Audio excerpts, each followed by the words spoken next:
क्या आपने कभी महसूस किया है कि कुछ स्त्रियां साधारण होते हुए भी असाधारण प्रभाव छोड़ जाती हैं?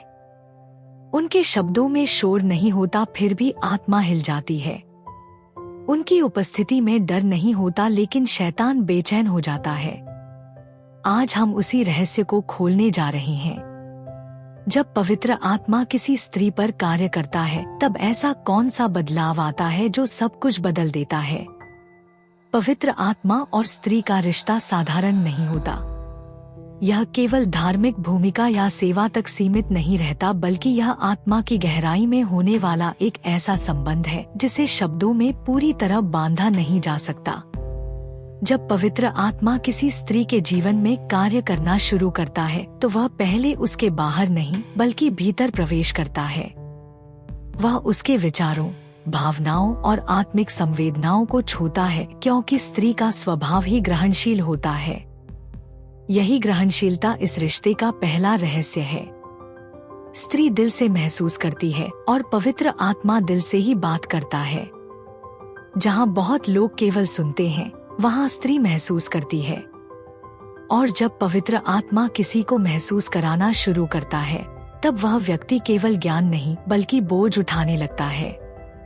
यही कारण है कि पवित्र आत्मा से भरी स्त्री अक्सर बिना कहे दूसरों के दर्द को समझ लेती है।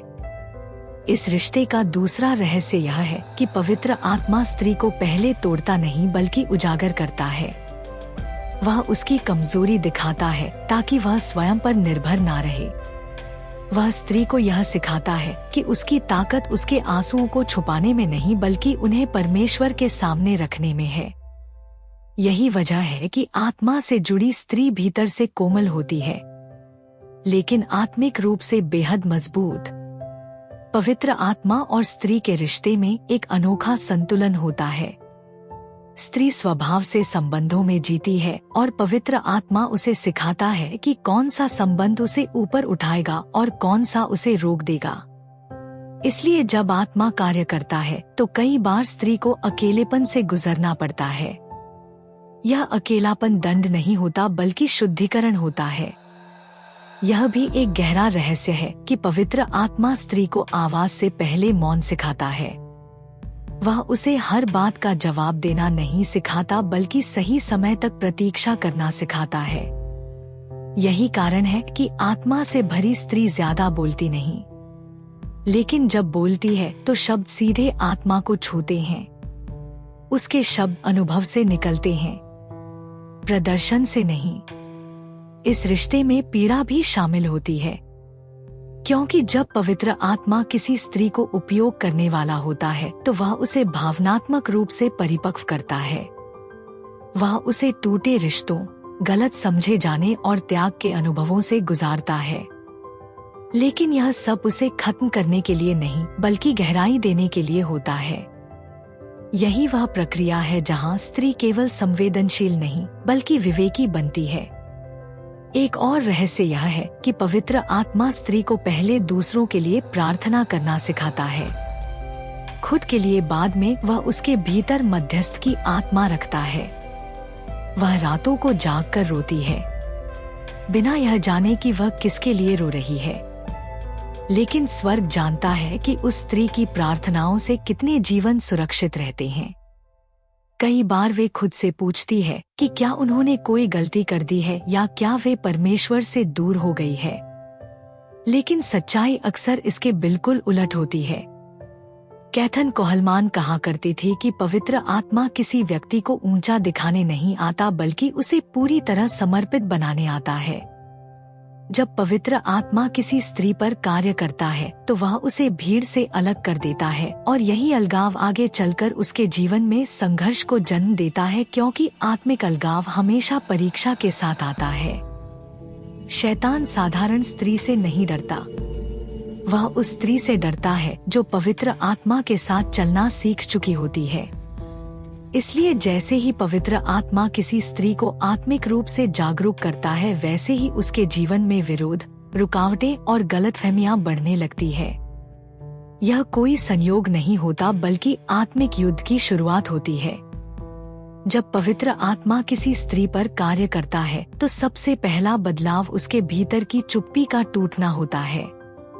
वह चुप्पी जो वर्षों से डर, दबाव और अस्वीकृति के कारण बनी होती है, धीरे धीरे समाप्त होने लगती है। पवित्र आत्मा उसे यह सिखाता है कि हर चुप्पी विनम्रता नहीं होती और हर सहनशीलता आत्मिक मजबूती नहीं होती। अब वह स्त्री हर बात पर नहीं बोलती, लेकिन जब बोलती है तो उसके शब्दों में अधिकार होता है। वह बिना ऊंची आवाज के भी सच बोल पाती है। यही कारण है कि शैतान उसके बोलने से पहले ही उसे रोकने की कोशिश करता है, क्योंकि वह जानता है कि उसके शब्द केवल शब्द नहीं होंगे बल्कि आत्मिक सामर्थ्य के साथ निकलेंगे। जैसे जैसे यह स्त्री आत्मा में बढ़ती जाती है, वैसे वैसे उसके जीवन में अजीब अजीब परिस्थितियां आने लगती हैं। रिश्ते बदलने लगते हैं, लोग बिना कारण दूर होने लगते हैं और वह खुद सोचने लगती है कि क्या वह गलत रास्ते पर चल रही है। लेकिन यही वह क्षण होता है जहां यह समझना जरूरी होता है कि यह गिरावट नहीं बल्कि उठाए जाने की प्रक्रिया है। अगर आज आप यह महसूस कर रही हैं कि संघर्ष बढ़ गया है, शांति को तोड़ने की कोशिश हो रही है और भीतर एक अजीब सी बेचैनी है, तो डरिए मत। बहुत बार यह संकेत होता है कि पवित्र आत्मा आप पर कार्य कर रहा है और आपको अगले स्तर के लिए तैयार कर रहा है। जब पवित्र आत्मा किसी स्त्री पर कार्य करता है तो दूसरा बड़ा बदलाव उसकी सहन शक्ति में आता है। पहले जो बातें उसे तोड़ देती थी, अब वही बातें उसे गहराई में ले जाने लगती हैं। वह अभी भी दर्द महसूस करती है, आंसू भी आते हैं, लेकिन वह दर्द उसे कड़वा नहीं बनाता। पवित्र आत्मा उस दर्द को परिपक्वता में बदल देता है। यही कारण है कि ऐसी स्त्री टूटने के बाद भी विश्वास नहीं छोड़ती बल्कि और गहराई से परमेश्वर से जुड़ जाती है। इस स्तर पर शैतान की रणनीति बदल जाती है। वह अब सीधे हमला नहीं करता बल्कि इंतजार करता है। वह स्त्री के मन में धीरे धीरे संदेह डालने लगता है। वह पूछता है कि अगर पवित्र आत्मा सच में तुम्हारे साथ है तो तुम्हारे साथ ऐसा क्यों हो रहा है। वह स्त्री को यह सोचने पर मजबूर करता है कि शायद परमेश्वर उससे नाराज है, लेकिन यह एक झूठ होता है, क्योंकि परमेश्वर जब किसी को छोड़ता है तो उसे सुधारता नहीं और जब सुधारता है तो वह छोड़ता नहीं। पवित्र आत्मा से भरी स्त्री धीरे धीरे यह सीख जाती है कि हर संघर्ष शत्रु का नहीं होता। कुछ संघर्ष परमेश्वर की अनुमति से होते हैं ताकि आत्मा की गहराई बढ़े। इस समझ के बाद वह हर लड़ाई को भावनाओं से नहीं, आत्मिक विवेक से देखना शुरू कर देती है और यही विवेक शैतान को सबसे ज्यादा परेशान करता है। तीसरा बदलाव यह होता है कि उस स्त्री की पहचान अब लोगों की राय से तय नहीं होती। पहले वह यह सोचकर रुक जाती थी कि लोग क्या कहेंगे, लेकिन अब उसका ध्यान इस पर होता है कि पवित्र आत्मा क्या कह रहा है। यही कारण है कि वह भीड़ में होते हुए भी अकेली दिखाई देती है। यह अकेलापन वास्तविक अकेलापन नहीं होता बल्कि आत्मिक अलगाव होता है, जहां परमेश्वर व्यक्ति को अपने लिए अलग करता है। इस अलगाव में शैतान बार बार यह कोशिश करता है कि स्त्री को अकेलापन डरावना लगे। वह चाहता है कि वह पुराने रिश्तों में वापस जाए, पुराने समझौतों में लौट जाए, सिर्फ इसलिए ताकि उसे अकेलापन ना महसूस हो। लेकिन पवित्र आत्मा उसे सिखाता है कि हर भीड़ संगति नहीं होती और हर अलगाव दंड नहीं होता। जैसे जैसे यह स्त्री आत्मा में मजबूत होती जाती है, वैसे वैसे उसकी प्रार्थना बदलने लगती है। वह अब सिर्फ मांगने की प्रार्थना नहीं करती बल्कि समर्पण की प्रार्थना करने लगती है। वह परमेश्वर से यह नहीं कहती कि सब कुछ बदल दो, बल्कि यह कहती है कि मुझे बदल दो। और यही प्रार्थना शैतान के लिए सबसे खतरनाक होती है, क्योंकि जब कोई स्त्री खुद को पवित्र आत्मा के हवाले कर देती है तो उसे तोड़ना आसान नहीं होता। शैतान उसे डरा नहीं पाता, थका नहीं पाता और भ्रमित भी नहीं कर पाता।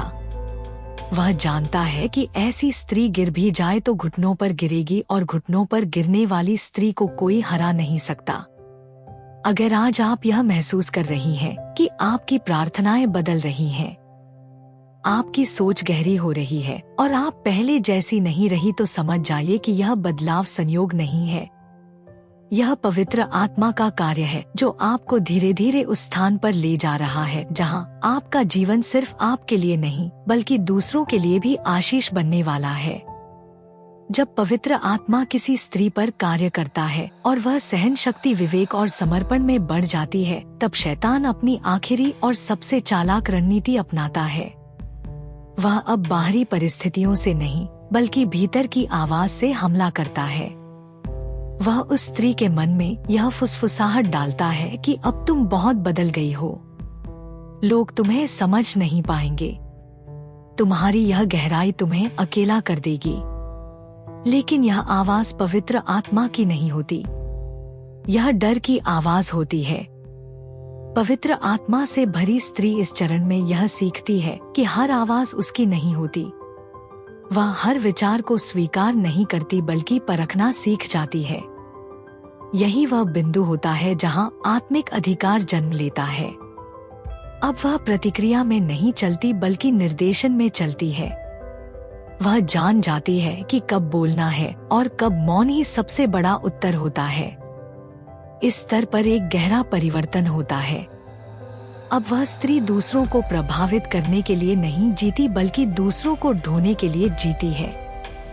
वह लोगों का बोझ उठाती है, उनके लिए प्रार्थना करती है, बिना बताए रोती है और बिना दिखाए सेवा करती है।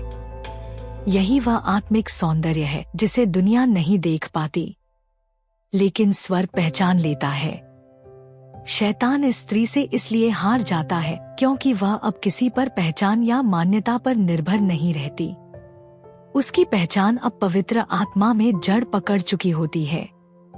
उसे तारीफ मिले या ना मिले वह स्थिर रहती है। उसे समझा जाए या ना समझा जाए वह विचलित नहीं होती।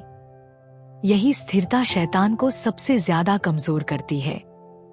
पवित्र आत्मा स्त्री को धीरे धीरे एक ऐसे स्थान पर ले जाता है जहां वह खुद नहीं चमकती बल्कि जहां उसके जीवन से परमेश्वर की महिमा प्रकट होती है। उसकी उपस्थिति में लोग शांति महसूस करते हैं, उसकी प्रार्थना में लोग आशा पाते हैं और उसके शब्दों में लोग सत्य को पहचानते हैं। यह कोई सीखा हुआ गुण नहीं होता, यह आत्मा का फल होता है। अगर आज आप यह महसूस कर रही हैं कि आप भीतर से बदल रही हैं, कि आपकी सोच पहले जैसी नहीं रही, कि आपको अब भीड़ की नहीं बल्कि सत्य की तलाश है, तो जान लीजिए कि यह प्रक्रिया दर्दनाक हो सकती है, लेकिन यह प्रक्रिया व्यर्थ नहीं है। पवित्र आत्मा कभी किसी को तोड़कर नहीं छोड़ता, वह तोड़ता है ताकि नया निर्माण कर सके। याद रखिए, जब पवित्र आत्मा किसी स्त्री पर कार्य करता है तो वह सिर्फ उसका भविष्य नहीं बदलता, वह उसके चारों ओर के वातावरण को भी बदल देता है। ऐसी स्त्री जहां जाती है वहां प्रकाश जाता है, और जहां प्रकाश जाता है वहां अंधकार टिक नहीं सकता। अगर आज यह संदेश आपके दिल को छू गया है, अगर आपने इन शब्दों में अपनी ही कहानी, अपना ही संघर्ष या अपनी ही आंतरिक लड़ाई को महसूस किया है, तो इसे संयोग मत समझिए। बहुत बार पवित्र आत्मा हमें वही सुनाता है जिसकी हमें सबसे ज्यादा जरूरत होती है। यह संदेश इसलिए नहीं आया कि आप डरे, बल्कि इसलिए आया है ताकि आप समझे कि आप अकेली नहीं है और आपका संघर्ष व्यर्थ नहीं है। हो सकता है अभी आपकी परिस्थिति नहीं बदली हो, लोग नहीं बदले हो या समस्याएं वैसी ही हो, लेकिन अगर आपके भीतर कुछ बदल रहा है तो वही सबसे बड़ा चमत्कार है, क्योंकि जब भीतर परिवर्तन हो जाता है तो बाहर का परिवर्तन केवल समय की बात रह जाता है। पवित्र आत्मा कभी जल्दी नहीं करता, लेकिन वह कभी देर भी नहीं करता। आज अगर आप अपने जीवन में यह पहचान पा रही हैं कि पवित्र आत्मा आप पर कार्य कर रहा है, तो पीछे मत हटिए, डर को आपको रोकने मत दीजिए। याद रखिए, जिनको परमेश्वर ऊंचा उठाने वाला होता है उन्हें वह पहले गहराई में ले जाता है, और गहराई के बिना कोई भी ऊंचाई स्थायी नहीं होती। अगर यह संदेश आपके लिए आशीष बना है तो इसे अपने तक सीमित मत रखिए। हो सकता है आपके एक शेयर से किसी और की टूटी हुई आत्मा को नया बल मिल जाए। हो सकता है आपके एक कमेंट से कोई यह समझ पाए कि वह भी अकेला नहीं है। इसलिए इस वीडियो को लाइक कीजिए, शेयर कीजिए और ऐसे और आत्मिक संदेशों के लिए चैनल को सब्सक्राइब करना ना भूलें। नीचे कमेंट में यह जरूर लिखिए कि इस संदेश का कौन सा भाग आपके दिल को सबसे ज्यादा छू गया। हम आपकी प्रार्थनाओं में आपको याद रखेंगे। और याद रखिए, जब पवित्र आत्मा आपके साथ है तो कोई भी शक्ति आपके उद्देश्य को रोक नहीं सकती। परमेश्वर आपको आशीष दे।